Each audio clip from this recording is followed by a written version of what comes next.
नमस्ते। आर्यावर्त की कहानियाँ में आपका स्वागत है। हम पढ़ रहे हैं श्रीमद् भगवद गीता का 18वां अध्याय मोक्ष संन्यास योग, जिसमें भगवान श्री कृष्ण ने अभी तक बुद्धि के प्रकार बताए हैं। अब वह धृति के प्रकार बताते हैं। धृत्या यथा धार्यते मनः प्राणेन्द्रिय क्रियाः योगेना व्यभिचारिण्या धृतिः सा पार्थ सात्विकी। हे पार्थ, जिस योग समाधि से व्याप्त हुई अव्यभिचारिणी अर्थात न डिगने वाली धृति से, अर्थात सदा समाधि में लगी हुई जिस धारणा के द्वारा व्यक्ति मन प्राण और इंद्रियों की सब चेष्टाएं धारण करता है, अर्थात शास्त्र विरुद्ध प्रकृति से रोक कर रखता है, वह धृति सात्विक है। यया तु धर्म कामार्थान धृत्या धारयते अर्जुन प्रसंगेन फलाकांक्षी धृति सा पार्थ राजसी। हे अर्जुन, प्रसंग अनुसार फल की आकांक्षा रखने वाला पुरुष जिस धैर्य से अपने धर्म अर्थ और काम को सिद्ध कर लेता है, वह धृति राजसी है। यया स्वप्नम भयम शोकम विषादम मदमेव च न विमुच्यति दुर्मेघा धृति सा पार्थ तामसी। हे पार्थ, जिस धृति से मनुष्य दुर्बुद्धि होकर निद्रा भय शोक विषाद और मद नहीं छोड़ता, वह धृति तामस है।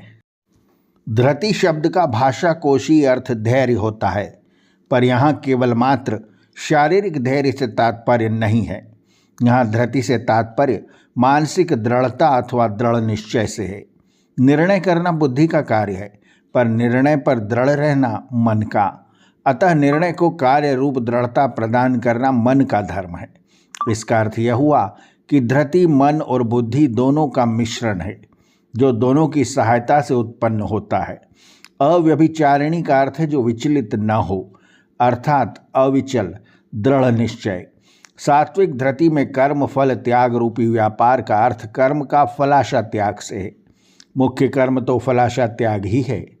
अब गुण भेद अनुसार सुखों का वर्णन है। सुखम त्विदानीं त्रिविधम शृणु भरतर्षभ अभ्यासाद् रमते यत्र दुखांतं च निगच्छति यतदग्रे विषमिव परिणामे अमृतोपमं तत्सुखम सात्विकम प्रोक्तमात्म बुद्धि प्रसादजम। हे भरत श्रेष्ठ, अब मैं सुख के 3 भाग बताता हूँ, सो सुन। अभ्यास से जिस व्यक्ति में रमा जाता है और जिसमें दुख का अंत हो जाता है, जो आरंभ में तो विषतुल्य जान पड़ता है, परंतु परिणाम में अर्थात फल में अमृत समान होता है, जो आत्मनिष्ठ बुद्धि की प्रसन्नता से प्राप्त होता है, उस आध्यात्मिक सुख को सात्विक सुख कहते हैं। विषयेन्द्रिय संयोगाद्यग्रे अमृतोपमं परिणामे विस्मृव तत्सुखम राजसम स्मृतम। इंद्रियों के विषयों के साथ संयोग से जो सुख प्राप्त होता है, वो आरंभ में अमृत के समान प्रतीत होता है, किंतु अंत में परिणाम विष सा रहता है। वह अधिभौतिक सुख राजस कहा जाता है। बल वीर बुद्धि धन उत्साह और परलोक का नाशक होने से विषय और इंद्रियों के संयोग से होने वाले सुख को परिणाम में विषतुल्य कहा गया है। यदग्रे चानुबंधे च सुखम मोहनमात्मनः निद्रालस्य प्रमादोत्थम तत्ताम समुदाहृतम। और जो आरंभ में भी और अनुबंध में भी अर्थात अंत में भी आत्मा को मोह में फंसाता है और निद्रा आलस्य प्रमाद तथा कर्तव्य विस्मृति से उत्पन्न होता है, उसे तामस सुख कहा जाता है।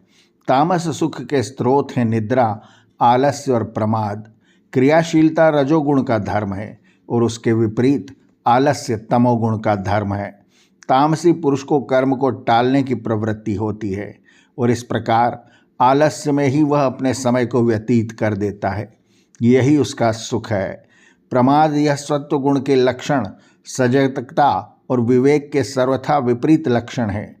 प्रमादशील मनुष्य अपने हृदय के उच्च गुणों के आह्वान की अवहेलना और उपेक्षा करके निम्न स्तर के भोगों में रमता है।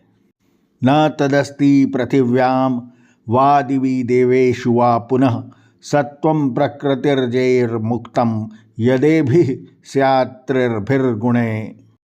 इस पृथ्वी पर आकाश में, देवताओं में अर्थात देवलोक में भी ऐसी कोई वस्तु नहीं है जो इन प्रकृति के तीनों गुणों से मुक्त हो। आर्यावर्त की कहानियां के अगले अंक में भी जारी रहेगा। श्रीमद् भगवद गीता का अष्टादश यानी अंतिम अध्याय मोक्ष संन्यास योग। आर्यावर्त की कहानियां चैनल को सब्सक्राइब करें और बेल आइकन के बटन को दबाएं ताकि हम जब नया वीडियो लेकर आएं तो उसकी सूचना आपको तुरंत मिल जाए। धन्यवाद। नमस्ते।